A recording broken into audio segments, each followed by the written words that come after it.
Today we're unboxing our Youth 360 Plus device from Team Valhalla Racing Gear.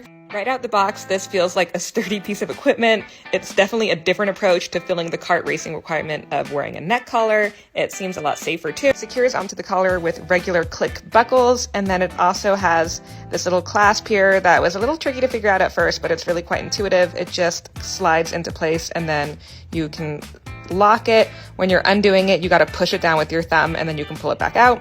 So the front bit is made of foam and you can slide it open just like this. And then you'll basically place it over your head like a collar, close it up again, click it into place here. It's important to check that that's clicked in just right, especially for younger drivers. And then I figured out that I like to cross it behind his back. What this does is it allows me to pull the front bit down a little more so it's in a better position.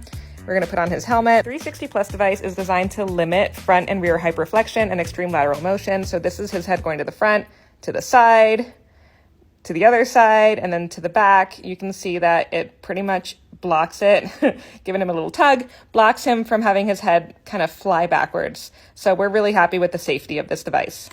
See you at the track, man.